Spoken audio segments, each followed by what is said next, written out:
we go.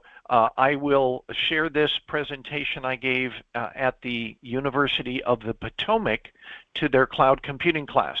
And I hope everybody understands this. This is not their classwork. This was me brought in as a consultant, if you will, presenter. So you guys all know me. There's all my information, blah, blah, blah. So I'm not going to be doing the icebreaker, but there is a second part of the icebreaker that you can participate in, and that's this one. What do you think the #1 question I get asked is by people who just come out of their classes and they have their cybersecurity degree in hand and they say, I'm now a BS in cybersecurity. What question do you think I'm asked? Now, we'll get to that later. So, and I covered 13 cloud computing considerations. And I went through their curriculum and their textbook, and I said they're all in chapter 11. I said the textbook that they used worked well, and if there's a difference between what I say and what the textbook says, obviously you want to follow what the textbook says, because when you go in for your exam, they're going to be testing you on what's in that class. So just something about that. And this is the other thing that I pointed out to them. The information that I share is from the viewpoint of somebody who's inside. In other words, this is part of my organization or whatever. So it may be a little bit different from your perspective as a job seeker or as a student. So I was trying to let them know that you know, being inside, your perspective changes. So I was just trying to do that. So #1, interstitial complexity. What I mean by that is you have various cloud service providers out there, and they focus on certain things. One could be VPN, one could be VLAN, one could be infrastructure like TCP/IP, one could be authentication like identity access and management, etc. And they all have to fit together beautifully and work together. The issue is when you start connecting this service in the cloud with this service and this service and this service all in the cloud, then you end up running into a opportunity where there's not a good agreement between these two different service providers, and they do not promise you that everything's going to work between them. They say it in advertising, but they won't promise it. In other words, if it doesn't work well, you chose the wrong provider. The risk always goes back to you. So when I say interstitial, that's one of my medical terms, sorry. It means the space in between the various service providers, okay? #2, greater risk. And Golru, we're going to get to what you said a little bit later, I believe. I haven't looked at this deck in 2 years, but greater risk means if everything is inside your infrastructure, you own all the switches, you own all the servers, you own the authentication, you own all the accounts, you own all the storage, everything is within your enclave, then it's so much easier to manage. However, if somebody gets into it, it could bring the whole thing down. The greater risk means you now have accounts here that have to match with accounts here, and they have to do it, all day long, every day. So the risk is that it's more complex, and I'll talk about that as well too. Less control. You spoke about it a little bit, Golru. Your data is now out in the cloud here. It could be your identity access and management data. It could be your database is out there. It could be, it's not just your email. Your email could be out in the cloud. Microsoft Exchange now no longer supports on-premise servers. Anyone that uses a Microsoft mail server must be in the cloud. Anyone. They don't patch local servers anymore. Microsoft will not provide you patches for on-premises Exchange servers. So everything has to be out in the cloud, which means if they have a problem, you have a problem. So that's what I mean by less control. Here's another one. Let's see. Vendor interest clash. I've encountered this numerous times where you're having trouble. Let's say you've got an Apple service and you've got a Microsoft service, and you use them both on a daily basis, but for some reason something isn't working between them. But this occurs all the time. Apple's going to say, it's not us, it's your Microsoft issue. And Microsoft's going to say, it's not us, it's your Apple issue. So when I say vendor interest clash, they are both pointing at each other saying, we're good, they're not. You ought to check them first, or whatever.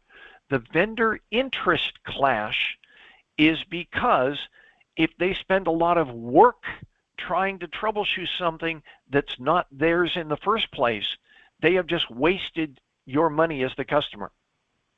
And they've wasted their money as the service provider. So vendors typically will always say, well, did you try the Microsoft? Did you figure out what's going on with Microsoft, etc.? And they don't share their knowledge bases. Apple will not share their knowledge base with Microsoft. That's intellectual property. That is corporate information that they're not going to share. So just be aware, vendor 1 and vendor 2 and vendor 3 and vendor 4 are all going to say, we think we're okay, did you try them? So you will always encounter that one. Management perception.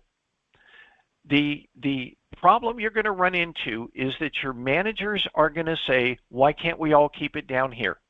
Why can't we keep it on premises?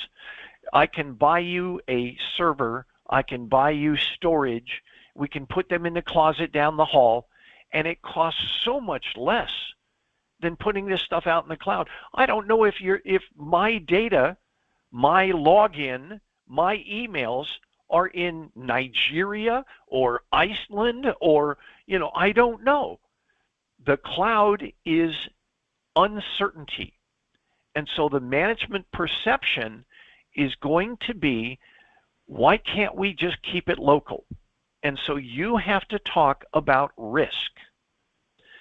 And that's one of the things that I really recommend you learn more about is risk management, so that you can describe the risk, so that you can understand the risk. How big is this risk? How critical is it to our operations, etc., so that you can convince your management that what you're doing is the proper thing. So just something to think about. Okay, I say greater than 1 cost and complexity. Let's go back to that Microsoft and Apple. And it could be Cisco. It could be, Avanti. It could be, who knows what, SolarWinds. When you put one system together with another system, and you're now talking about your client base or your services with system 1 and your client bases or services with system 2, both cloud-based systems, you now have problems with us and this service, as well as us and this service, but also this service and this service. That's what I mean by greater than 1, cost and complexity. Again, I get to when this service doesn't work well with this service, whatever it is, and they farm out a lot of these. Could be database management. And by the way, we're adding AI into this now. So that's, you've got service A, service B, and AI that's supposed to look at service A and service B and provide you, the clients, with, the proper accumulation and interpretation and fabrication, because that's what AI is known for, of the information. So it's more complex and it costs more because now you're dealing with all of these things interacting with each other, not just you, the customer, interacting with them. Okay? That's what I mean by greater cost and complexity. Specialization is needed.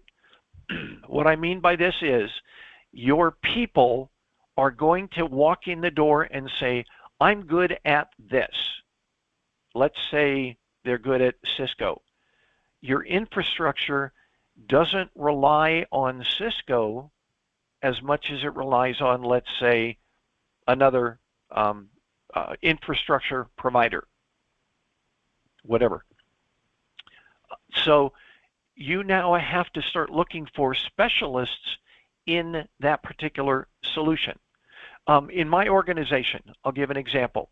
We have about 1,400, 1,500 servers. Many are virtual, but many are physical. Of those servers, though, we have a bunch that are based on the Windows operating system, and we have a bunch that are based on the Linux operating system. So there's actually a Windows server group, and there is a Linux server group. And they don't talk to each other because the Windows folks are focused on the Windows servers and nothing else. The Linux group are focused on the Linux servers and nothing else. Well, when you start getting into this complexity, you have to start getting specialists that need to be generalists. You do need the specialization. You've got to know how to operate, let's say, the Windows servers, but you also have to know how they interact with Linux capability and services. And it's not the same. So, yes, you need specialists, but they also, if they could be aware of generalists, then that's a good thing. Okay? All solutions need specialization, but they also need to be aware of the generalization of your organization, because you're not just a Windows shop anymore. Oversight's needed. I think that was, for all solutions. In other words, you as the manager or the provider or whatever now have to be able to oversee all of these specializations. You have to be able to talk to the Linux folks in Linux. You have to be able to talk to the Cisco folks in Cisco.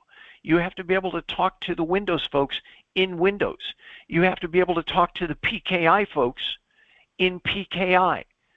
So as a manager, it increases your skill set tremendously the more complex the environment gets. You can't trust them. Never, ever, ever put your career in someone else's hands and say, well, he's a good guy. He wouldn't do that to me. Never do that. So you have to be aware and watch over and provide feedback for everything. You can no longer just hire people, hey, I want email. Oh, okay, well, here's your email. You have to be able to oversee them, audit them, make sure that the services they're providing are accurate and comprehensive, and that they're cost effective. And you cannot measure cost effectiveness unless you know what they're doing compared to others in the industry. So that's the problem. Everything that you have now agreed to implement, you have to be able to watch over and prove. Okay? Number 9, associated system complexity. I sort of talked about that with the interstitial. It's where side-by-side systems are hurling things back and forth. SSO is a good example. SSO, single sign-on. And it basically means if you log in here and then you connect to this system, and this system needs to connect to this system, it's going to use these credentials to this server that says, yes, this system, this person, this customer, this account has already authenticated with me, so it's okay for you. That's what single sign-on is, in short. But imagine single sign-on across 4, 5, 6, 7 different services. You now have problems, maybe not the login, but the single sign-on, where this thing would work beautifully if you connected directly to it, but you designed it to accept single sign-on. So it can accept from this system or this system or this system or you directly. So the associated systems like single sign-on become incredibly complex. And if something breaks, you have to fix. Somebody says, I can't get to my, let's say, my database. The problem may not be the database. The problem may be the single sign-on no longer authenticates. And they try and get to their database and it asks for a login. Well, it's not supposed to ask for a login. So you have to troubleshoot single sign-on, not the database. And they're saying, well, my database doesn't work. And you're saying, I understand, and you're working on something else because that's what gets them to their database. So just something you have to think about. You have to be very aware at all levels of all the various services, their boundaries, and how they interact with each other. And in the cloud, that makes it especially critical. Okay, number 10, zero trust becomes more difficult. If any of you have started to study zero trust, it is the way of the future. Zero trust basically means there are no default settings. Everything is established out of the box at zero permissions. You establish permissions as needed. You no longer say, well, like Nerman, you were talking about, you set up laptops. Imagine a laptop set up with no services, no interfaces, and then you have to turn each of them on based on a documented need. That's zero trust. So imagine now you're doing zero trust for your infrastructure, you're doing zero trust for your identity access and management, you're doing zero trust for your cloud services, you're doing zero trust for your email services, you're doing zero trust for your database services, you're doing zero trust for your client management system, and yet they all have to work with each other. So you are now setting up here and here and here and here and here before you even get started. You can't just plug it in and say, okay, well, we'll fix it as we go. Zero trust means you start with nothing and only configure based on need. So least privilege, you will learn that through your cybersecurity classes. Least privilege is what governs zero trust, and that means you have to prove you need access. Okay, so just something to think about. And data criticality, and this, Golru, you spoke about this. How do I trust the provider? If my data goes out there, is it still my data? How do I believe that they are truly, with all the stuff I'm reading in the news, how can I ensure that my stuff is not being exfiltrated to North Korea, etc.? Data criticality, it drives the cloud complexity. Logins can no longer be easily established. You have to have criteria that is stringent enough to handle all of the various services, because now your data is going all over them. So your complexity, and by the way, if you're talking about, let's say, corporate confidential information, last week or the week before, I talked about Coca-Cola and their design for the inside of the cans, the plastic liner inside of cans. It cost BASF and others $120 million to develop that plastic and how to apply it. $120 million to research. Well, what if it's out there in a cloud? You know, maybe you want to put more controls on that. And so that's your criticality of the data drives the complexity. So now you're talking about not only everybody doing stuff, but how do we protect this corporate confidential information to a higher level and access to it to a higher level. Okay?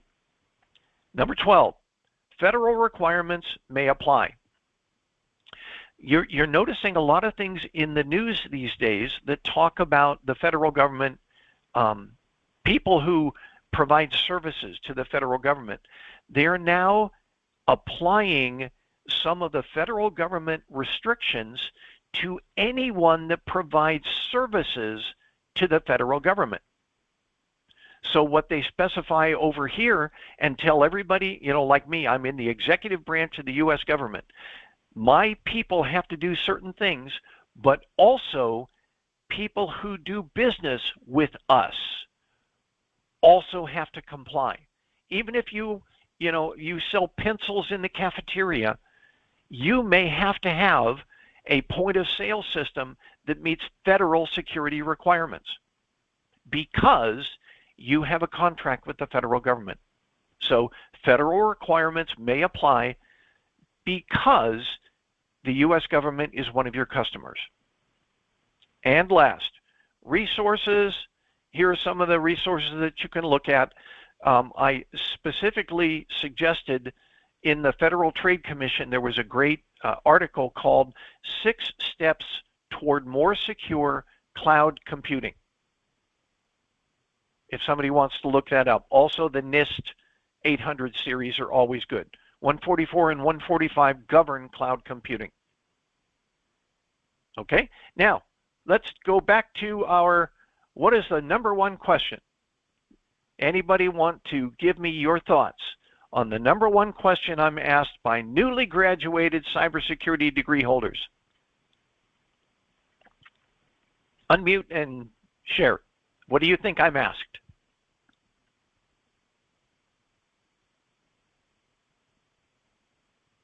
How to find a job. Okay. Anyone else? Is it a good idea to transition to cloud? Yeah, no, that's not one that I'm asked. I'm not a specialist in cloud. Anderson. Yeah. It would be like, why do you do cybersecurity? Why do I do cybersecurity? Okay, that's a possibility, Harminder. No, so my question is how to face the interview and how you prepare yourself for the interview to get the job after the newly graduated. That is the main thing.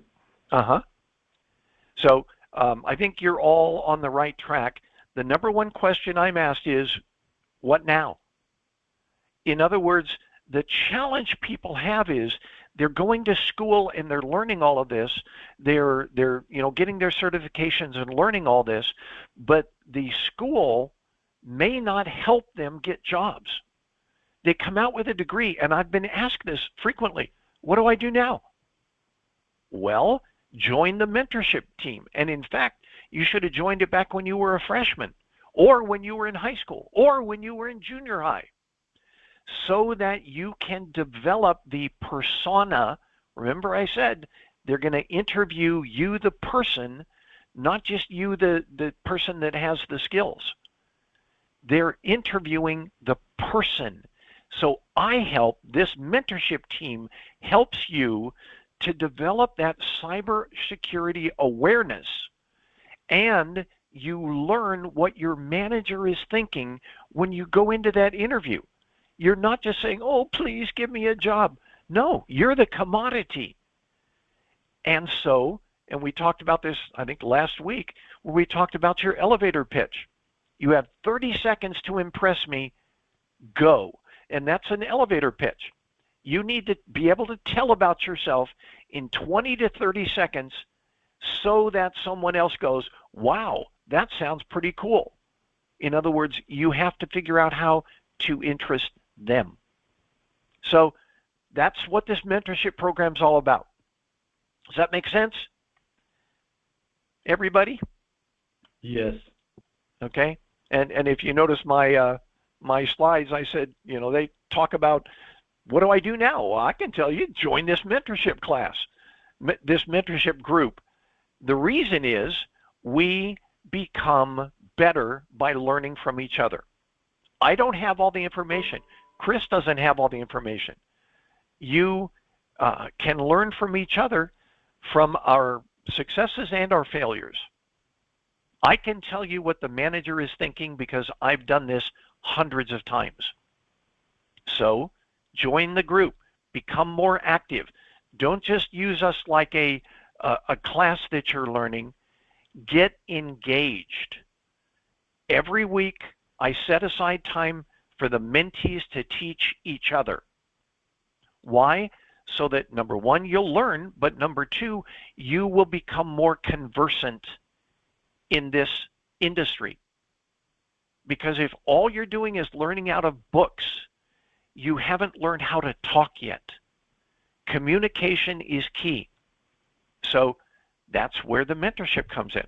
So we're here for everybody. And I hope you all have enjoyed this.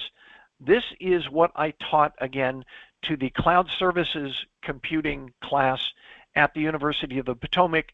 They invited me as a guest speaker, and this was my slide presentation. It was a lot of fun coming up with this stuff. Cloud computing, and then I start thinking about it. So, any questions before we finish up? Any questions? Super. Thanks, everybody. Have a wonderful weekend. And we'll talk later. Yes, Thank you. Everyone. See you around the campus.